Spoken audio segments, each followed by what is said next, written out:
Welcome to Pinstripers Podcast, a podcast about pinstripers hosted by two pinstripers. I'm one of your hosts, Jack Fleming. And I am the other host, Freddie Villa. Today we got Howie Nisgor, pioneer in pinstriping, art teacher, and all-around great guy. Where was Howie from, Jack? I forget the name of the town. In New York State. Sounds like it's kind of a suburb of, I guess, the greater New York City area. Yeah, and Howie's one of the guys that we met up at the Butler Museum. He was one of the artists that was showcased for the American Stripes exhibition at the Butler Institute for American Art. Does that sound right? Yes. Okay, and Howie was just one of the cool guys that kind of was there to help us out and guide us and give us information and give us some cool stories. And he had some amazing artwork up there. And we've been trying to get him on the podcast, but just scheduling and time, it's been difficult. And we're lucky to finally get him on. Yeah, we thought he'd be a great person to interview for the podcast. He's not somebody that you're going to find on social media. And I hadn't heard of him really until we were up there. And after meeting him, it kind of turns out that everyone in the world knows Howie. Yeah.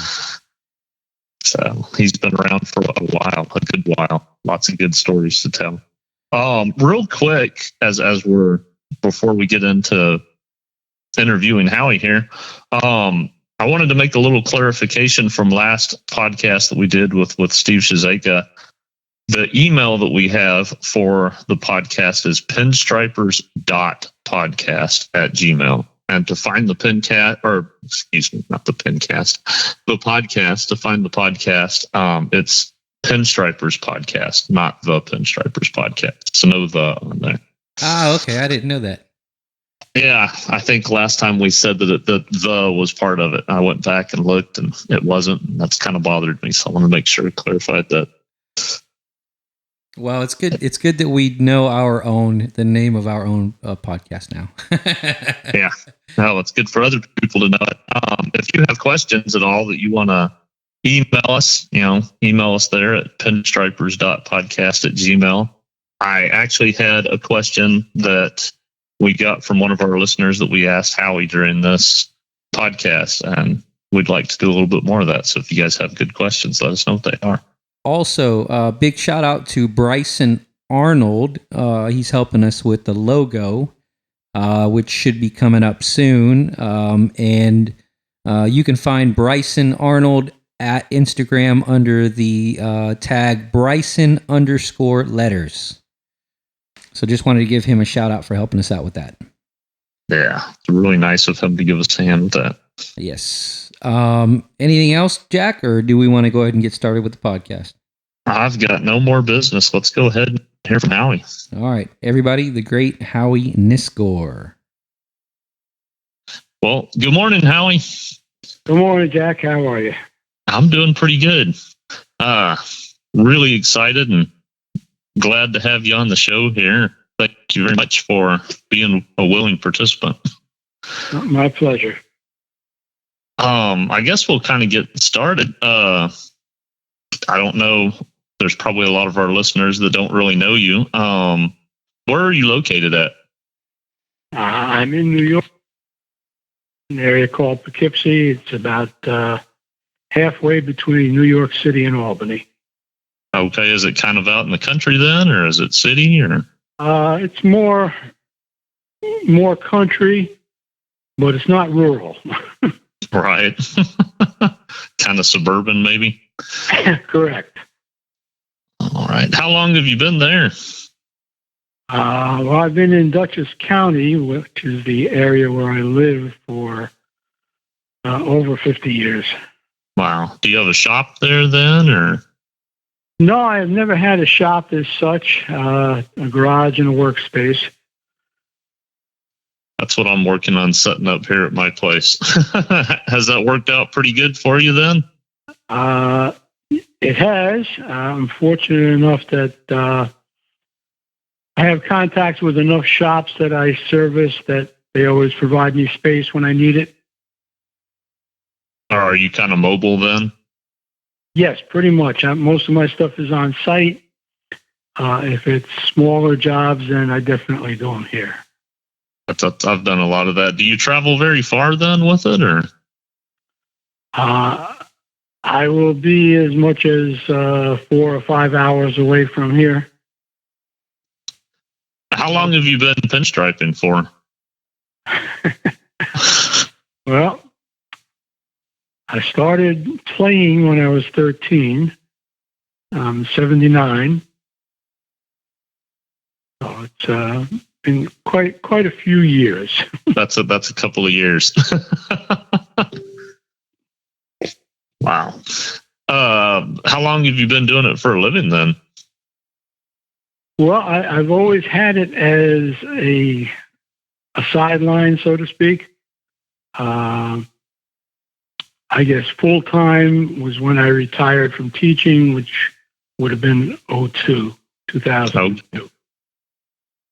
Yeah, that was something I was going to ask about. I know you and I talked before whenever we met. Both of us are former teachers. What was it that you taught? I taught art. On the secondary level, I taught middle school and high school. And was that in the town where you're at, or? No, that was down in Westchester County, which is about 45 minutes south of where I live. That's awesome. How long were you a teacher for? 33 and a half years. Wow. I'm sure there was a lot of kids and stuff that you got to grew to love then. Yeah, by the time I finished that career, I was fully into second generations, in some cases third. Wow.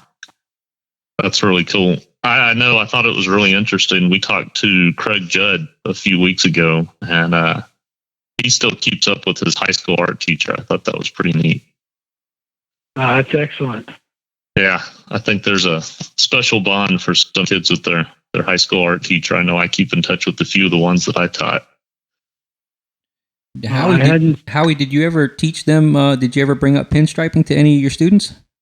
Oh, yeah. Yeah, at one point we had a unified arts curriculum where we encompassed home and careers, technology, shop, health, art, and music.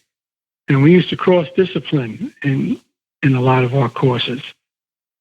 And one of the courses that I taught was pinstriping and custom paint design. And about halfway through the course, I would inform the kids that what they were really learning was two-dimensional design. And they were at the point where they said, oh, that's okay. Whereas early on, if I said we're doing 2D design, I really don't want to do that. Yeah. Nice. I know I found that if you could do some sort of hands-on application that applies to the real world, kids are a little bit more perceptive of things.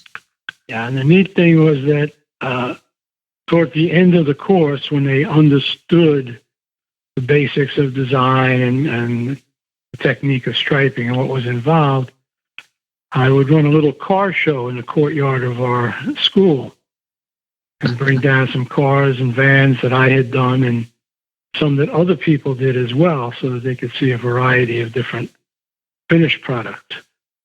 And the guys were very excited to bring their cars and vans down to show to the kids as well, and it was a one-on-one experience for them. Okay. What I had asked was, you said that you had started whenever you were around 13 years old. What was it that interested you at that point in time? Okay, I was going in for some minor surgery, and my dad told me to go down and pick up a couple of magazines, something that I would want to be reading because I'd have to be kind of quiet for a while. And that never happened because obviously he preferred me to be reading my school books. And one of the things I picked up was a copy of Hot Rod, and there was a story in there about a hot new striping fad hits California. And as soon as I saw pinstriping, I fell in love with it. I had always liked cars, and said to myself, I want to do that. At that point, there was very little information available about striping. And I tried to talk to anybody I could, but they wouldn't talk to me. I'm a 13-year-old kid here, and prevalent attitude, this was back in the 50s. If I teach you how to do this, kid, you're going to steal my business. And I kept saying, no, I just want to learn how to do it. But I got nowhere with it. So there were some people doing pinstriping in your area then? I know you mentioned that you saw it as a hot new fad coming out of California. Well, I tried talking with sign painters, and the only person in my area who was doing striping was a guy named Andy Southard, who went on to become a very well-known photographer and author. I never approached him because Andy is about 12, 14 years older than me. Okay. And as a kid, I just couldn't talk to him. Many, many years later, as an adult, I did contact him in California. We had a very nice and long conversation. But I started by drawing designs and drawing half the design, folding over the paper, and tracing it back with a pencil. My first attempts were with just a regular pointed artist brush. And then I learned there was a striping brush, saw that in an article. And I bought my first one, which was a number 4. Today, I would only use a number 4 if I were doing a jetliner or a huge boat. Was that pretty hard to come by then, or? Well, they weren't. I just didn't know where to get them. Right.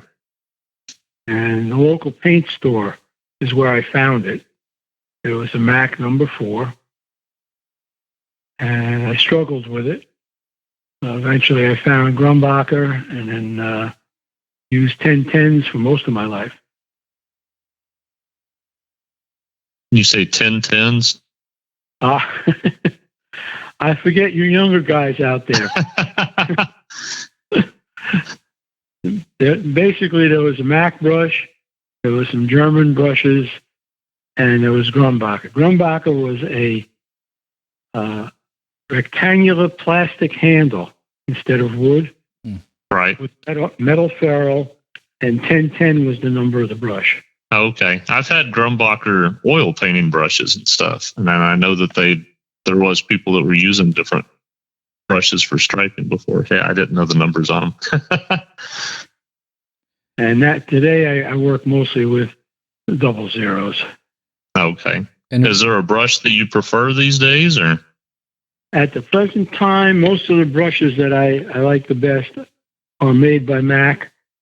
I couldn't use Mac for a long, long time until I saw one where a handle had been shortened. Okay. And I tried it, and as soon as I tried it, it worked. So a lot of times I will shorten handles on my brushes to make them more comfortable to work with. Mondegos work great. On Hot Rod has his own brush, which I like a lot. But I've not used one of those yet. I've kind of wanted to try one. It's a less belly brush. It's a little straighter in format. Okay. And I prefer it that way. At one point, I had Mac make some brushes for me. And they were great, but at that point in time, everybody was jumping on the signature brush phase. So they never made it into production other than for me. Okay. Was it just that they had kind of made it to your specs? I guess a shorter handle, or? Not the handle, but the less belly brush, the particular hair that I wanted in it, and the length. That's kind of cool. It doesn't sound like a big deal, but I wanted 1 7/8. Excalibur, which is also a wonderful brush, is 1.5 inches. Right. Most brushes are 2 inches in length. Yeah. And you wouldn't think that an eighth would make that big a difference, but to me it did. I've played around with the Excalibur brushes a little bit, and it's a big difference to me coming from like the Blue Rat Max or Yeah, I like the Excaliburs. I've if I go to do some stuff with a sword, which I rarely do, Howie, I still use the scrollers for a lot of my designs. They're just easier for me to work, but I really like the Excaliburs. I think they're easier for me to manipulate. They do seem to have a fairly fat belly, but I could stay on the tip pretty well. But I do notice a big difference, and then I get a regular Mac, and that thing it feels super long, you know? It's Mr. J. Julian is a very good friend of mine. For God, over 60 years we know each other, and I had one of the first Excaliburs ever made. This was before they went into production, and he gave it to me in an event, and I carried it in my box for years until someone decided that they wanted it more than I did. Oh, that's too bad. Yeah. The nature of people sometimes, I guess. Yeah. When I grew up, there were lots of poor people, and it's not that they didn't want your roller skates or your bicycle. They wouldn't take it because they knew it wasn't theirs. Right. It was a different world. Yeah. You mentioned that you've done a lot of events and stuff. What are some of the events that you've been part of? Well, I started doing shows when I was 15 years old, and they were all local car shows. And at that point, I was doing sweatshirts. I had wanted a weirdo shirt, and they were $5, and I could no more afford $5 than you could lift the corner of your house. I didn't have an airbrush, nor did I know how to use one. And at the time, I learned how to do them with magic markers and spray paint. And as soon as I made the first couple of shirts, people started asking me to do them. So at 15, I packed up my box of markers. I was being taken to a car show, and my drawing board that I stretched the shirts on. And when I got to the show, people started asking me about the shirt that I was wearing. And explained that I could do them, but I don't have any shirts. So they went down to JCPenney's and people bought shirts. And I spent the whole day painting T-shirts, sweatshirts. At 15. At 15. That's awesome. When I came home, I told my dad what I had done. And we went down to a local store on Saturday, and he gave me a bunch of shirts on consignment. So if I didn't sell them, I could bring them back. Well, he came back with me on Saturday, sold out of all the shirts that I had. I think there were only maybe 4 or 5 shirts. And on Sunday morning, he drove me down to the Lower East Side of New York, where stores are open on Sunday. Back then, there were blue laws. And I made my first wholesale purchase of shirts. And I was in business from that point on. That's great. I had, go ahead. No, go ahead. No, I was going to say, I remember whenever I was teaching and stuff, every now and then I would have some students that were good young entrepreneurs. And I thought that was the greatest thing and worth encouraging. Sounds like your dad was a big supporter of you there. He definitely was. He came out to the show with me and wanted to see what kind of people I was hanging around with. And when he got there, everybody treated him with great respect and courtesy. Let me get a chair for you, Mr. Nisgor. And he realized that this was really something for a young kid to be doing with all these adults. Yeah. I'm kind of curious, what were car shows like there at that point in time? Okay. There were no car shows as we know them today, other than on the West Coast. our shows on the East Coast were car dealerships. Okay. And what would happen is that on Friday, the dealership would turn over their whole surface area. And if you got a dealer who was really, really cool, he'd let you have the showroom as well. And we would set everything up on Friday. The show would run Saturday and Sunday. And then Sunday night, everything would be cleared out. And Monday morning, it was back to the dealership. So were people bringing like customized cars and stuff then, or Custom cars, hot rods, unfinished cars. If you had a car where the body and the paint was done, but you didn't have an interior, they would put glass wax on the windows to block out the interior right? and still show the car. That's cool. Once in a while, you would get a car like from General Motors. They would supply us with one of their Shark Stingray cars, their dream car kind of deal.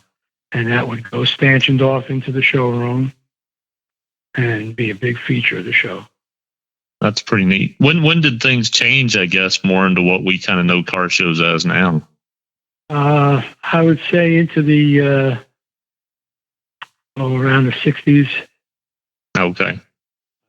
Maybe a little later than that. Probably mid 60s. There used to be a show at the Nassau Coliseum, which was the biggest venue out on Long Island at the time. And that was closer to what we have now, but not with the big feature cars. Into the late 60s, early 70s is when they really became car shows as we know them today. Right. And, the ISCA, International Show Car Association, came into being, and they set the standard and the bar for the modern car shows.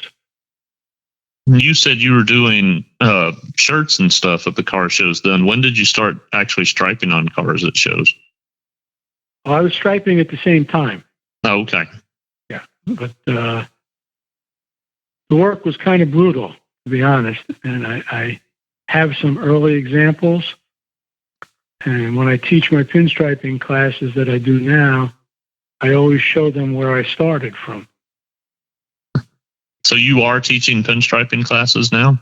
Oh, yeah. Yeah, I teach pinstriping classes wherever there's a demand for it. How would people, I guess, find out about those if they were interested? Usually the place where I am doing the show will get it up online. Okay.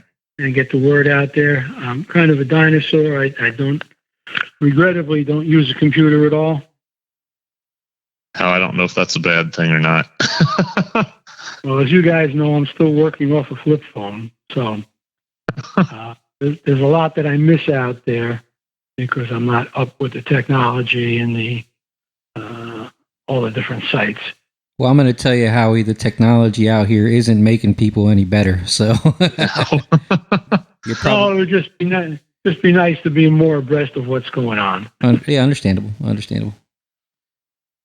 I've actually been in the right place at the right time more than once. So that has helped a great deal. I continued striping when I was in college. And I had laid off when I first started teaching. Obviously, between teaching full-time and working on a master's degree, didn't allow for a lot of spare time. I was newly married. And in 1968, we went to the New York Coliseum for a big car show. And I looked at somebody who had the striping concession there, and I said, I was doing work that was better than that when I was in high school. Nice. And I let it bother me, and I said, I really have to know if I can still do this at a car show. And by now, I was only striping. I wasn't doing shirts. Right. And this was in November. And in January, there was a car show up in Albany. And I called up, made arrangements to be there. And I said, I have to try this to know. So I went up there. And when I got there, I was warmly received. And the guy who is the promoter of the show asked if I did lettering. I said, yeah, I did lettering, signs. He said, good. He said, I need a bunch of signs done for the show. Now, can we make an arrangement? Sure, as long as it's to our mutual benefit, definitely. And he said, you take care of the signs for the show, and you can have your booth space for free. So now it was a win-win because I wasn't paying anything other than traveling to Albany. That is a win-win. As soon as I got there, and never stopped for the whole weekend. I was jammed from the time I got there until I left. Ironically, one of the things I did was a chopper, and it was probably one of the first choppers on the East Coast because the guy had just gotten out of the Navy. He'd been stationed in California. I am still friendly with him and still do work for him. That's to great. this day. You said this was the late 60s? 1969. Okay. And when I finished up on Sunday at the show, they said, are you coming to Worcester next week? The second show. No hesitancy. Yes, I'll be there. And I had to deal with the show that I kept them in signs and never paid for my booth. That's awesome. Yeah. Deals like that still work out. Yeah. Oh, yeah, absolutely. That's when I started to travel, and I was in Worcester, Baltimore, Providence, Springfield, whatever would work into my teaching schedule that I could get to. I think that's absolutely amazing that you were able to balance a teaching schedule and that. That's the time that I had stopped and I guess hung up my brushes for a little while was whenever I was teaching. That's demanding. It worked out great. I was still doing a lot of paint work on my own, and some of it made into magazines and worked out great. That's cool. Are you still striping cars at shows now, or? Yes, I do that. That's awesome. It depends on the show. A lot of stuff I do now is charity based. I'll go to a number of them and do it helping other people. But locally, I will still do shows and some bike runs and work right at the show, but take on a reasonable amount of work at the show. It's always not what you can do with the show, but the cards you give out and the jobs that you can book. Yeah, my wife and I were talking about that this morning. I've got a show coming up that it's the first year that they've done it and kind of hoping that everything goes well. And we're talking about how, even if you just show up and you don't make any sales while you're there, it almost always leads to more work. Well, at least in my experience. We have one here coming up the first weekend in May, and it's called the Spring Dust Off. That's in Rhinebeck, New York. And that's the first official show of the season. And I have a permanent booth up there in one of the buildings. It's $75 for the booth for the weekend, which is obviously not hard to handle. Right. One year I was up there, I didn't make 1 cent. Absolutely nothing. Didn't sell a piece of artwork, or no one came over to ask for something to be striped. And a week and a half later, I got a call that my son spoke to you when you were at the show, and we have a car that we'd like you to do. And they told me who else recommended me. It was someone I know quite well. I wound up doing a job. It was a 1930 Buick restoration. Turned out to be a $900 job. And the next year, it took Best of Show at that same show. Wow. That's awesome. So it was definitely a good return on the $75 investment. Right? For a day when you thought you had no sales. Yeah. Yeah, I've had those. We've got a little website, or we've got a Facebook page for this podcast here, and we've started getting questions from people, and kind of what we're talking about kind of goes in line with the question we had from somebody. Would you mind if I read that and then maybe see what your answer would be to it? Sure. Okay. This comes from one of our listeners here named Brad Lehman. I hope I'm pronouncing his last name right. He said, one of the things that would be great for you guys to cover would be, how do you make the transition from the basement to the outside world? What I mean is, how do you get involved with panel jams, pinstriping events, etc.? People talk a fair amount about starting to do paying work and things like that, but I'm more interested in figuring out how to get involved with things that would put me around other stripers to learn from. Do you have any advice on that? You just have to get yourself out there and talk to as many people as you can, and you will probably get as many different opinions. I always say, if you ask 2 stripers, you're going to get 3 opinions. Everybody has their own way of doing it and their own theory. Some people are phenomenal craftsmen, but they don't want to be bothered. Other people are just as open as can be, and they will share and explain everything to you.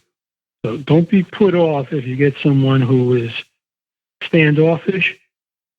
Keep going, and you'll find the one person that's the right fit for you. Most guys today are a different breed. They're willing to talk and they're willing to share. And those that aren't, that's their choice. And don't think ill of them, because not everybody is comfortable being on display. That's I think, a good point that I think people overlook a lot. Yeah, if you see someone striping and you don't know them, introduce yourself. Tell them you're a beginner. Never try to make yourself out to be more than you are. Yeah, Howie, I'm 7 years in. I still tell people I'm a beginner, because I feel like most stripers, this is a lifetime craft. So 7 years to me is nothing. Well, one of the classes I did was up in Springfield, Massachusetts. It was at an airbrush shop, and I wound up with body men, sign painters, artists, and I had 5 tattoo artists in the class. There was one young lady who was so good, I told her if I had her work with me for 6 months, she could put down her tattoo machine and just come out and pinstripe. She was that gifted. And she picked up every single thing that I said. And I watched her as she was working, and she was doing precisely what I said to do each time. So there's some people who are naturals, and they can do it in a short amount of time.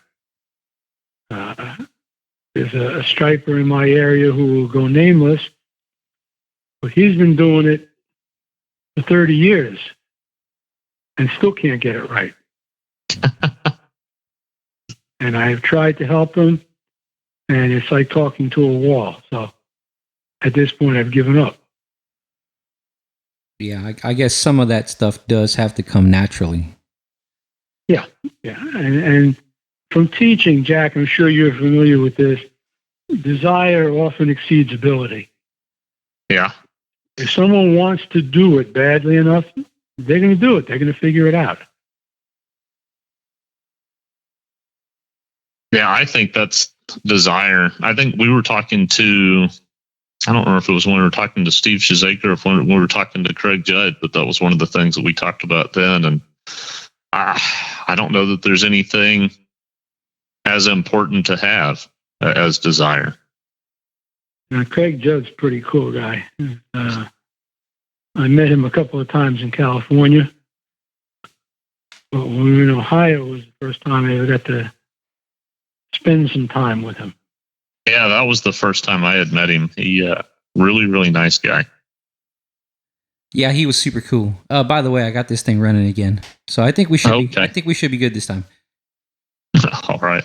Oh, well, what I had asked was, are there very many pinstripers in your area? Yeah, I have 2 local guys, and I've been friends with them for a long time. We all get along well. Nub is about 45 minutes away from me on the other side of the river. And with the local guys here, if anybody runs short of something, there's no hesitancy to call somebody else up, and we'll always help each other out.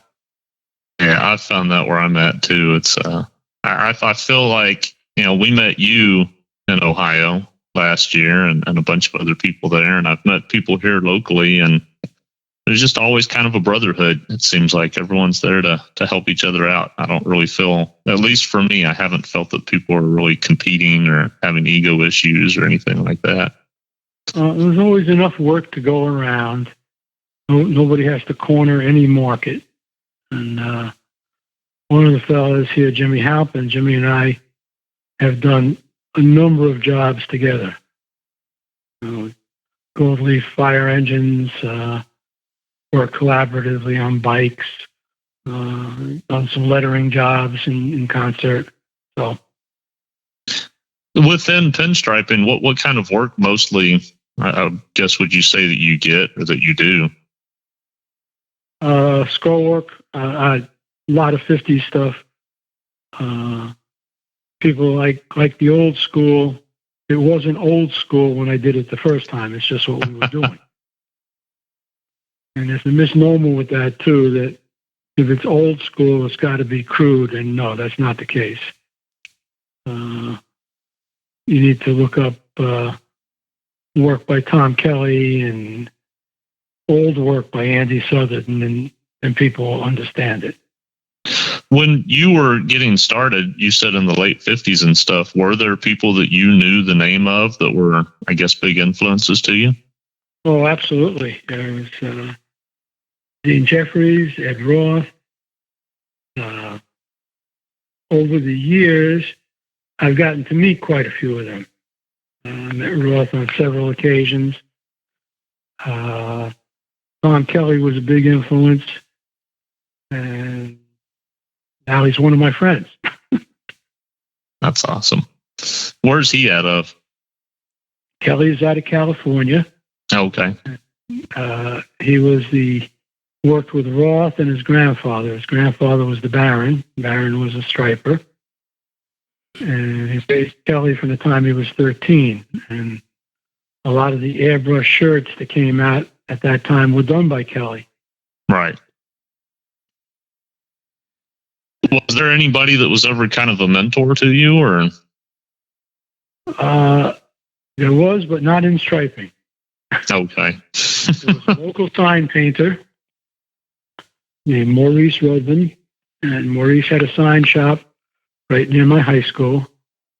And lunchtime, I would grab a sandwich and scoot down to see him. And he knew I was striping. My lettering was just starting to come along at that point. And one weekend, I came in there. I came back on a Monday. He said, "Oh, I'm glad you came in. I got something to show you." And he pulled out a bicycle that was all freshly painted and striped. And I said, "Oh, it's beautiful."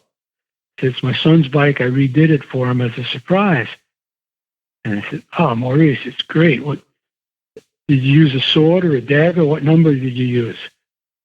And he said, No, I striped it with a quill." And I looked at him. I said, You can't stripe with a quill." And he put his arm around my shoulder and he said, "Howie, I'm a sign writer. I can do anything I want with a quill. So to this day, every time I'm using a quill to outline or something other than straight lettering, I'm always saying in my head, "You're right, Maurice." So some of these things leave a lasting impression with you. Yeah. That reminds me of kind of a funny story. Oh gosh, it's been over a decade ago. I was working as a painter, like a commercial painter, and I worked for a guy that he was probably a little bit older than you are at this point. But he had worked for he had worked for his dad, and his dad, had been a painter forever too. It was kind of a generational thing. And I remember him saying that his dad would when people would ask him about stuff, how good he could be at something, he said, I could paint with a rake if I wanted. That's kind of funny. Boy, I'm trying to think. Is there what kind of things, or I guess, are there any stories that fun, exciting stories you'd like to share with us? Well, when I first got out of school, I had an associate degree in advertising, art, and design. And I worked at a studio down in Greenwich Village. And we were doing mural work. And basically, that's where I learned to do gold leaf. So on third floor walk up, can't have the fan on, obviously, when you're doing gold leaf. And it's the middle of the summer. So you might say I learned gold leaf in trial by fire. I stayed in advertising. I worked for Headliners of New York. They were a photo lettering outfit. Eventually, I wound up with Learner Shops in their advertising and display department. And that's where I really got my lettering chops, because I was a young guy, but my desk was across from an 80-year-old Danish artist. And this guy came in like an old school sign writer. 3-piece suit, shirt and tie every single day. During the hottest summer, the most he did was take off his jacket and roll up his sleeves. And I sat across from him, and that's where I honed my lettering skills. Were you teaching at the time then too, or? No. This was before I went back to school to get my teaching degree. Okay. So you started off, I guess, career-wise, kind of in design and. Yep. Everyone had always told me, "Oh, you'd be a good teacher. You'd make a good teacher." And I said, "No, I would not have some kid doing to me what I did to my teachers." I couldn't be bothered with school. I had no desire. I think that's the people that make the best teachers, because they know what everyone else is up to. Well, that was it. And when I would catch kids doing things, they would go, "How did you know?" You don't think you're the first one to try that? Yeah, that's funny. And I'm curious. You were there for the either one of the first or the first Pinhead event with Steve out there. Yep, I'm number 4. Oh wow! Who was 1, 2, and 3? I'd have to look back at the list to tell you, but I know that Mr. J was on one side of me and Pooch was on the other. Oh, nice. Yeah, we got to get those guys on the show too to ask them some questions. The first time I had met Pooch, I knew his work and he knew mine, but we had never met. Oh wow! Now, where's he out of? Pooch is out of Pennsylvania. Okay. It seems like there's an awful lot of y'all up in the Northeast there. Yeah. Well, that was at Cannonsburg, Pennsylvania, and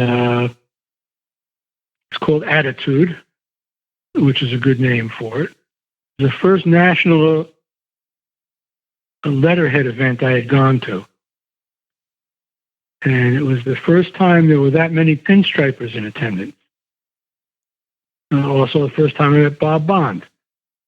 And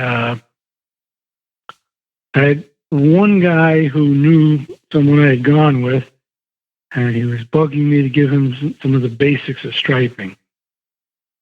So I kept putting him off, and I kind of ran him around. Get me a panel, get me paint, get me this, get me that. And he kept coming back, so I said, okay, I'm going to have to do this.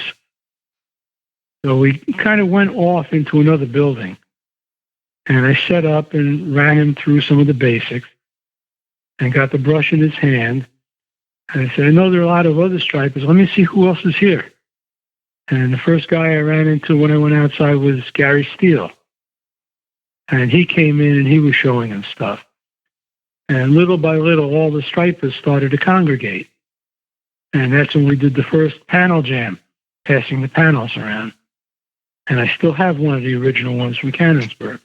Oh, wow. Wow. When we went outside, we said, let's get a picture of everybody. And Steve had a early 50s sedan delivery, Chevy sedan delivery.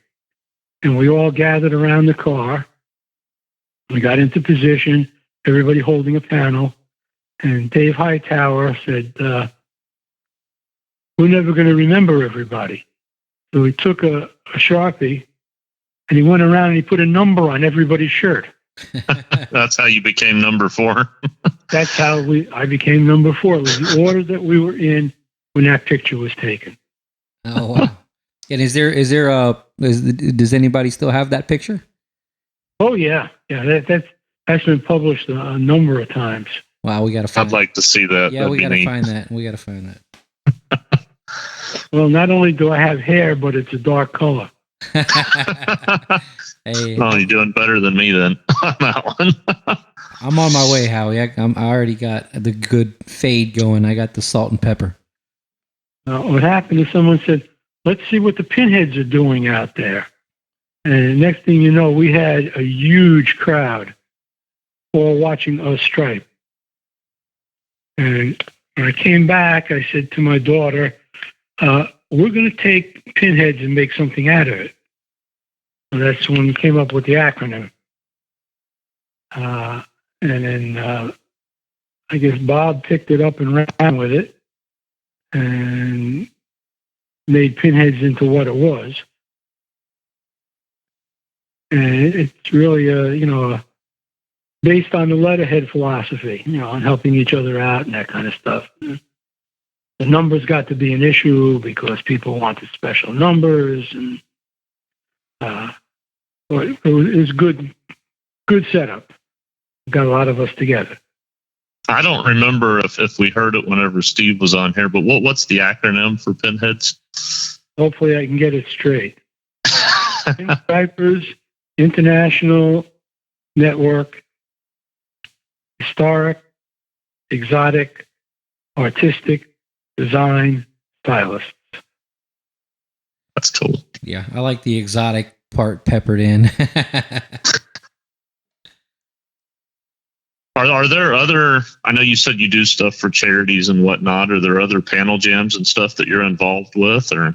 Oh, yeah. Yeah, we have a big one coming up in Syracuse that we do in July at the Syracuse Nationals. That's 8,000 cars. Wow. We've had over 70 artists there. Wow. That's big. We get... Yeah, I think we get about 25. Oh. Go ahead. No, I was going to say we get around 25 or so here in Dallas at our event, artists. Okay, I got to tell you, 70 is wall-to-wall people. Yeah. Yeah, that sounds like a lot. The biggest ones I do are the Grand National Roadster Show in Pomona. I do the Syracuse Nationals. I've done Detroit a couple of times. There are many others I would like to get to. Time doesn't always allow. But they're all great setups, and taking what we've been blessed with to help somebody else out is a great feeling. Absolutely. Yeah, I got invited by Paul to come out to the Syracuse one. Unfortunately, I couldn't get the time off work. Some other folks already got them days off, and I did not get approved for that particular weekend. Well, you got to plan ahead for the middle of July. I will. I want to make it out there. It looks like a good time. And again, a good cause. You know, I'll be able to help some people out. Yeah. We've been, at one point, we were doing Can Ryan, which was a center for at-risk children. Mm-hmm.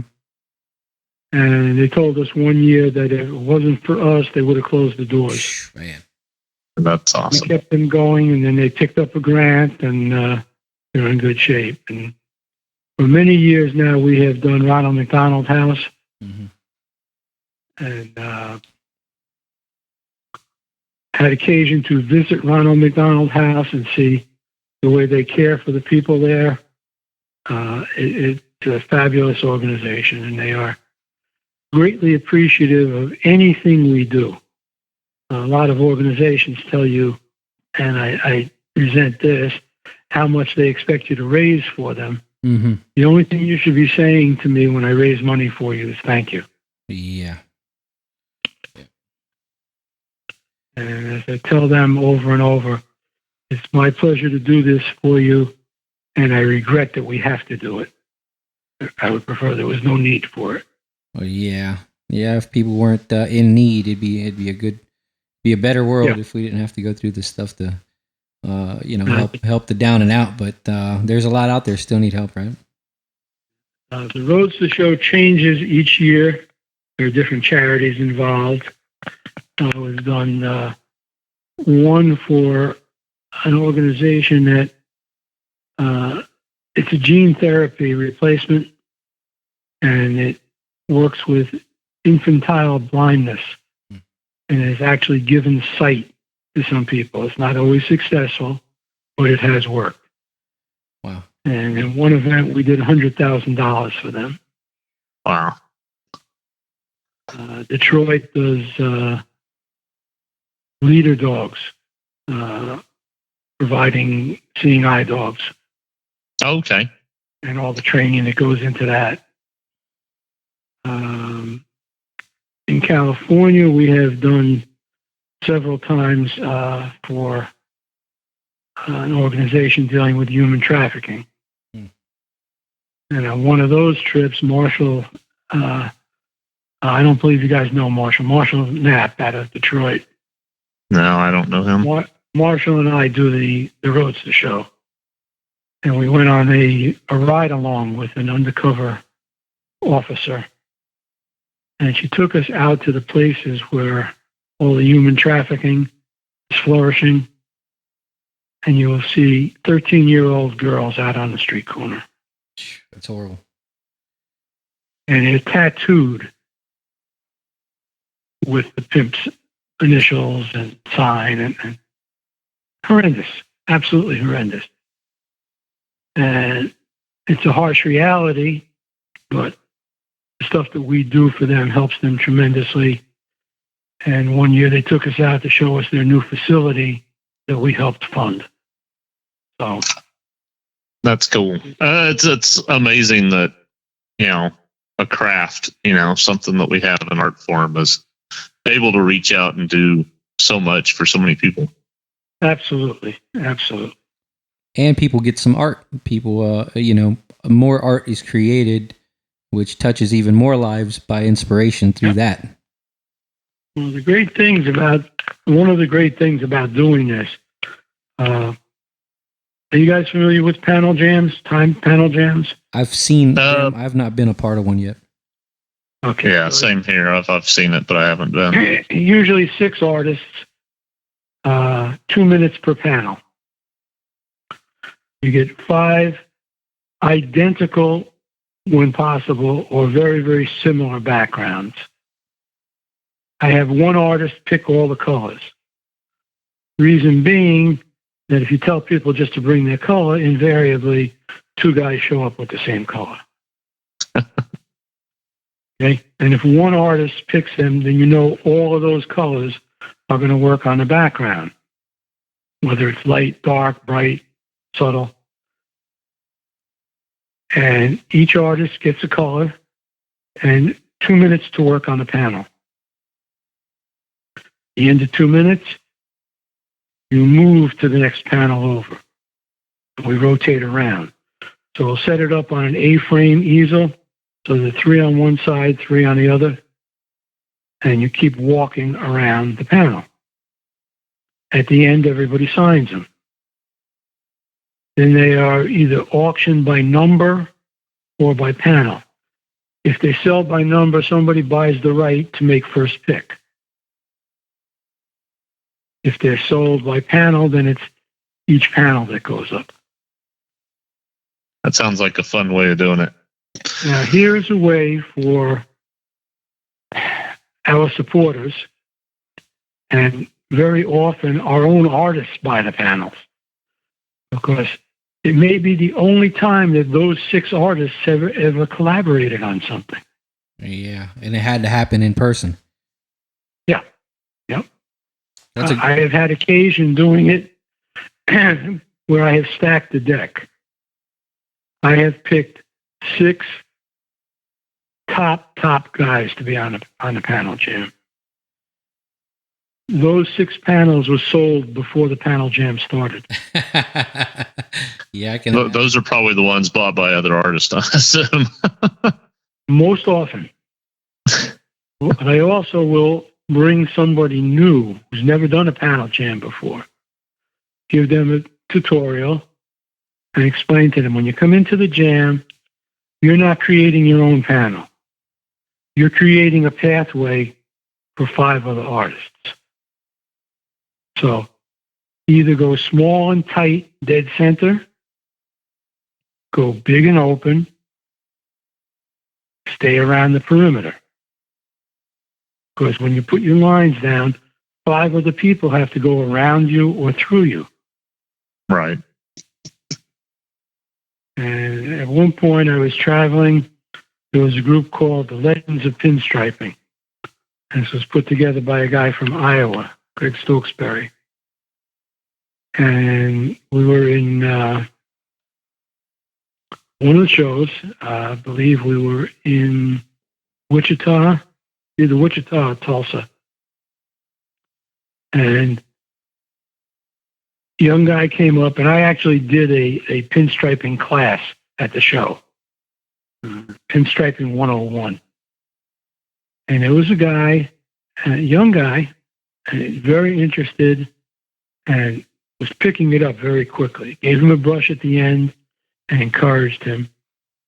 We came back the next year. His work was so good, I put him into the panel jam. And he couldn't believe it. And this was 1 year, and he was ready to get in there. And he did exactly what I said to do, and he followed his way all the way through. Another time we were doing a panel jam, I had a guy who was a teacher,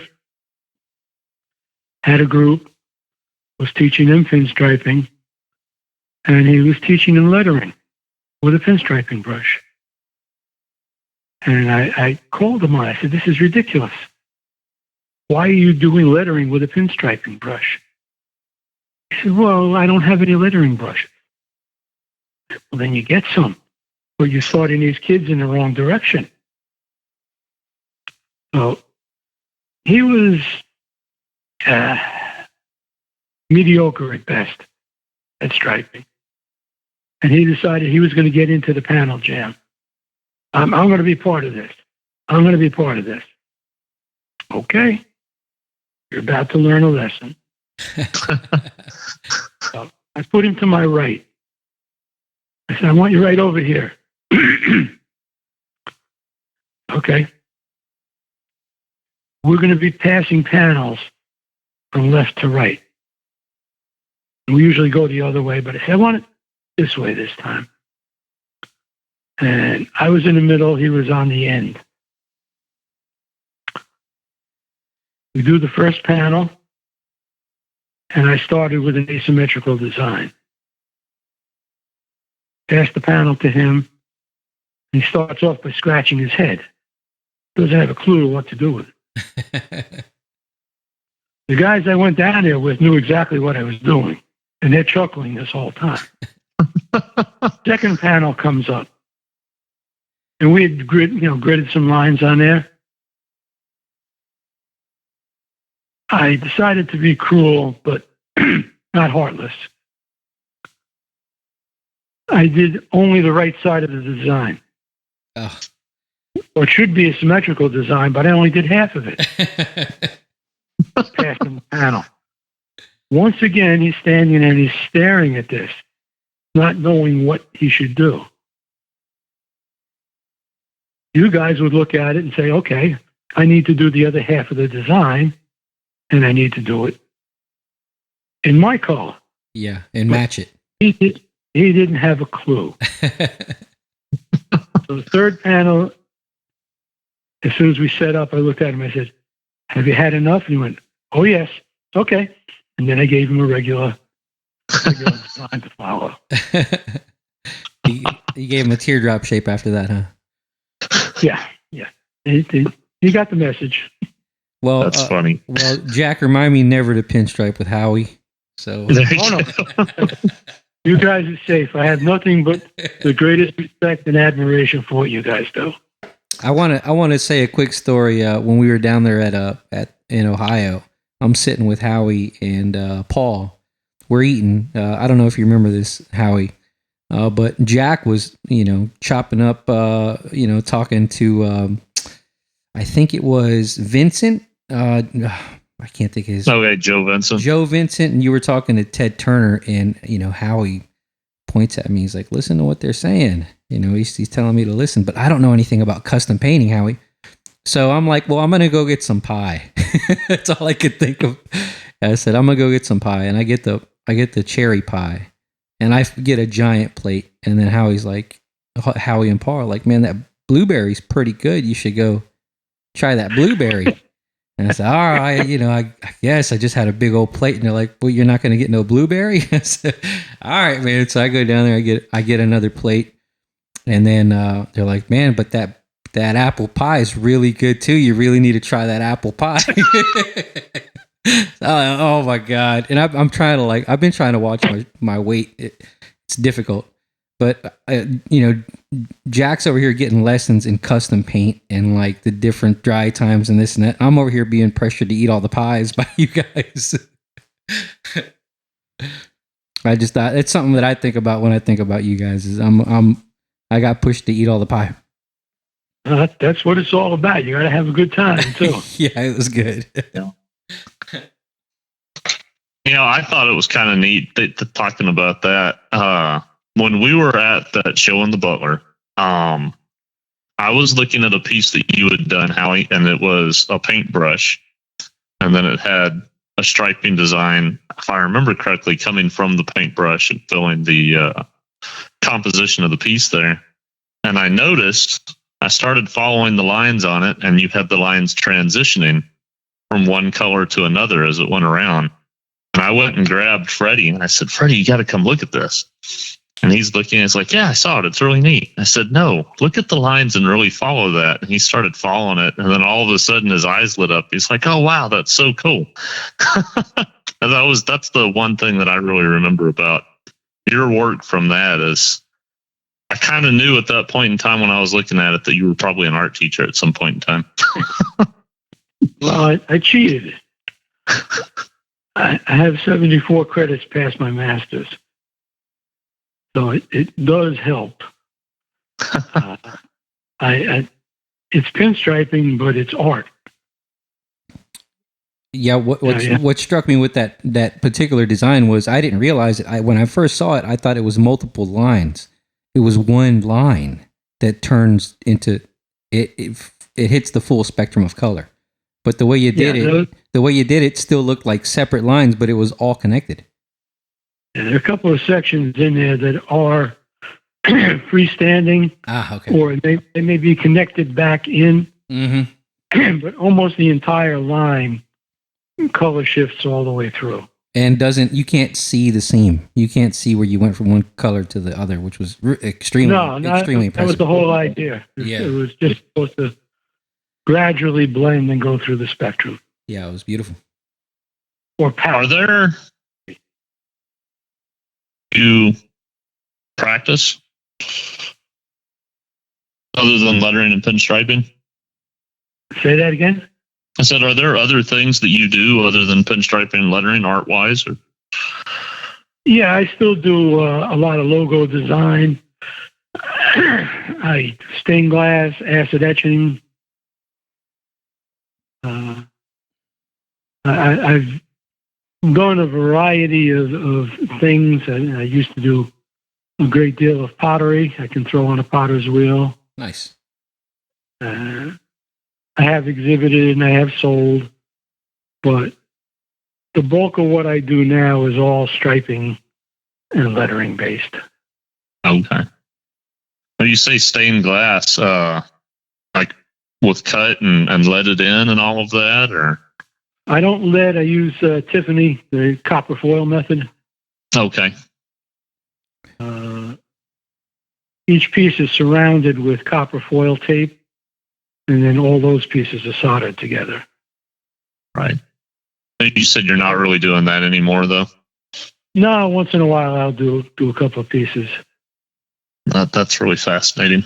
But the acid etching I keep doing. I have one client. I do his tow trucks for him, and I've created a tow chain design that runs across the bottom of the driver's window and then up the back. So it goes across horizontal, turns up, and there's a hook on each end.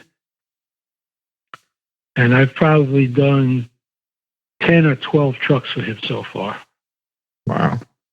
And as soon as he gets the truck, the first thing he wants is his windows done. That is a process I'm completely unfamiliar with. Okay. Can we go on hold for just a minute because I have another call coming in? Yeah, go ahead, Howie. Hello? I recognize that ringtone, by the way. Yeah, me too. I think we've all had that phone at some point. It actually reminds me, that ringtone reminds me of a Good Morning show. Say it again. It said that ringtone reminds me of like a Good Morning show. I don't know why. I feel like maybe there was a Good Morning show here that had that ringtone at some point. I think like a news show or something maybe around here. Yeah. I assume you'll probably end up editing this part out. Meh, we'll see. It's been a challenge, this one. Yeah, I've had a few technical issues. I think there's something called plugins on this. Okay, guys, I'm back. I'm sorry about that. That's okay. Oh, that's all right. I guess, Freddie, is there any things that you want to bring up or ask? So Howie, we're actually going to try to keep this thing around an hour. I think that's what we're aiming in general. So I got a couple of closing questions for you. Sure. So, and you know what? I asked this to Steve, and you don't have to give it too much thought, but I figure maybe it would be good to hear your opinions. Is there any folks, maybe 1, 2, 3 folks that you could think of that you would like to hear their story on this podcast, or people that you think would be interesting for the Pinstripers podcast? Tom Kelly for sure. Okay. And if you contact Tom, you can use my name. Okay. Kelly, because he's got so much of the California history. He started when he was 13 with his grandfather. Wow. And his grandfather is the one who brought Ed Roth along. Oh, wow. So the business used to be called the Baron, Roth, and Kelly Crazy Painters, Bellflower, California.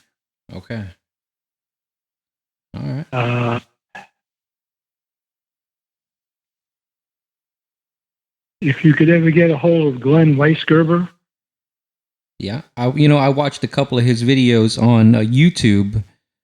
He had some action airbrush videos that he came out with, and they were really, really good videos. You can use my name with Glenn. Okay. Glenn was already a known figure in the field. Uh-huh. And I didn't know him, thought I didn't know him. And we were at an event down at Mike Frederick's shop. And he was there, and he was at his 3-foot-high mohawk stage and that kind of stuff. And I went up and introduced myself, and I said, I don't think I've ever had the pleasure of meeting you. And he looked at me and said, sure you did. I said, okay, why don't you tell me, then we'll both know. He says, you remember the New York Coliseum, big show? I said, yeah. Remember Cron's Corner? Sonny Cron was a customizer from New Jersey. Uh-huh. Sure. There was a skinny little kid who used to follow you around asking you all kinds of questions. Yeah, he goes, that was me. So That's awesome. to this day, every time Glenn and I are together, first thing he does is kiss the top of my head. That's great. If you can get him, he's got a wealth of stories, a wealth of them. All right. We'll keep those names in mind, Howie. We appreciate that. Not a striper as such, but an artist in the field is Kenny Youngblood. Okay. I feel like I've heard that name before. Also in California. Kenny's one of the first guys to airbrush headlights on funny cars. Mm. Okay. Yeah. That's These are pretty impressive people. For sure. Another question that I had is, do you happen to have any tips for maybe a pinstriper that's already in the game or even a beginning pinstriper?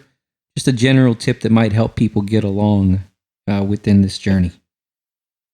Beginning pinstriper, you need to use coated paper as a palette. Glossy magazine pages, not phone books. Older artists tell you that they like the phone book, but Jack, you know this, if you don't have a coated surface, you're going to be absorbing vehicle out of your paint. right. So if you use a coated surface, then your paint stays on top and you're not constantly running out of it. Do not, under any circumstances, palette with your fingers. And if you have to do that, put a silicone glove on first, the invisible glove, or work with a glove on your hand. Don't get that paint into your pores. Okay. I think those are good tips. And again, that's old school stuff because people started doing it that way. And we get some of these young guys coming along and they feel they have to do that because that's the way they saw it done. Yeah. I know I got a buddy of mine that just recently stopped doing it from what I understand. He finger paletted. And I think one of his reasons for it was he can reload the brush kind of on his own without having to go back to the palette. It's a way for him to reload. For example, inside of the cab of a vehicle, he can reload right then and there, sort of. Yeah. But I understand the dangers with that. I mean, you're absorbing dangerous chemicals. Yeah, if you work with a small palette, I use a 6x8 palette, which ideally is 1/2 of a magazine page, 5.5 by 8.5. Yeah. Advertising postcards are excellent because they're really heavy. If you're working outside, they don't blow in the wind. Yeah. And if you need to hold the palette down, bring a clip and put it on the end of it to keep the pages down. All right. Well, beginners class, I give them 11 by 14 picture frame and have them practice their striping on the glass. Next morning, take a razor blade and you're good to go all over again. Yeah. Yeah, that's how I learned too. I don't know where I heard the glass thing. I heard many things, but at some point I got a small one and it didn't give me enough room to kind of make my turns the way I wanted, so I got a bigger one, and I did a lot of practicing on that piece of glass. 11 by 14, and I put a grid underneath. This way you don't draw your grid each time. Yeah, that was real. One thing that I've done with that I found helpful that I set people up with is, draw the grid on the black back of the glass, but then after that, put either a gray or a black piece of paper behind it. So you're on, a neutral surface. Oh, okay. Color wise. That's a good one. Yeah. And I print out a sheet, 11 by 14 sheet, and give them that to put into the frame. That's a good idea too. So I have someone to keep their lines straight and even. Yeah. I was gonna say I have another question that I wanted to ask. You've been around pinstriping for quite a while. Kind of, it sounds like from the beginning of it being in the car scene. As you've seen it, I guess, evolve and change and stuff. Where do you see it going? Well, what do you see the future of it as? Well, somebody is going to come up with something new. They're going to find a different way of doing it. Each time I look at other stripers' works, I will look at something where maybe I've made a swirl to the right, starting at the left and curving back to the right, and they've done the opposite or put it on a different angle, and I'll go, why didn't I think of that? I could have done that. So each time I go somewhere, I'm taking away as much as I bring. And I know that other people are looking at my work and saying the same thing because they will mention it to me. You have more artists now who are pinstriping, just like in the tattoo world. Tattooing was a craft. Today we have artists who are doing tattoos, and there's a world of difference. So I would think the more artistically involved people we get into striping, the more you're going to see changes coming. They're going to be subtle, but they're going to be good. What are some significant changes, I guess, that maybe you've seen over the years?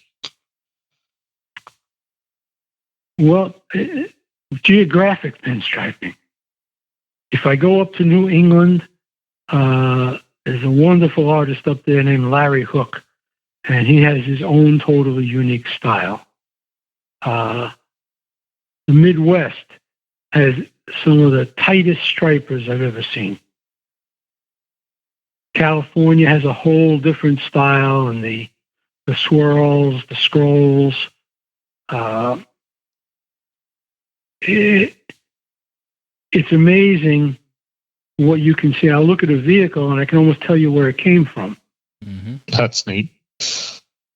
I see a lot of hairline striping down on Long Island. And when I get a repair job on those, it drives me crazy because I have to really tighten my stuff up to replicate whatever that artist did. Mm-hmm. So I don't see it going away. It was away for a long time other than the hot rod and custom world. Back in the 70s, every car was pinstriped. When they came from the factory, late 60s, 70s, they all had factory stripes on them. I see a lot more of that coming back now.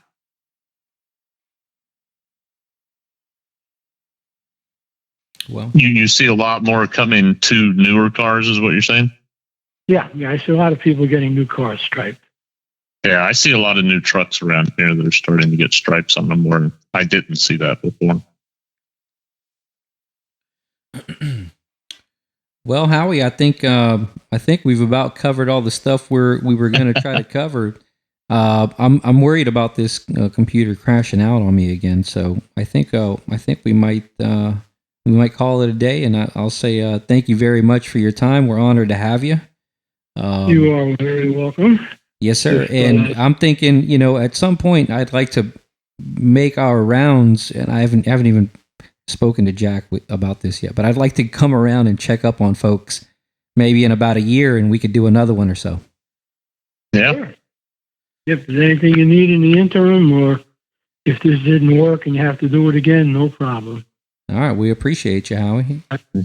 We appreciate your patience. I feel I owe it to the people coming up because nobody did it for me. Yeah. Well, we thank you very much, Howie. We appreciate your time, and we'll get around to slinging some paint together at some point. That would be very nice. I'm gonna start I'm gonna start the panel, though. I'm gonna start the panel. No, you guys have no worries. And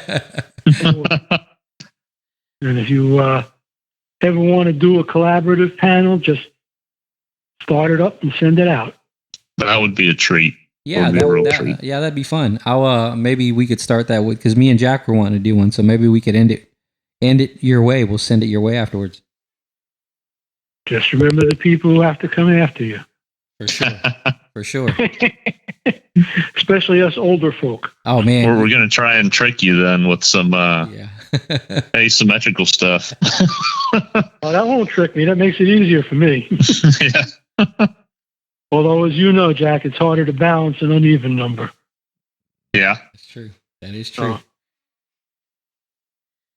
All right. Well, yeah, we really appreciate your time. Oh, well, anytime. If you have any questions, you call, and I will try and answer. If not, I'll find an answer for you. All righty. You take care. We'll talk again. You too. Have a good day. Okay. Bye now. Bye-bye. All right. Bye.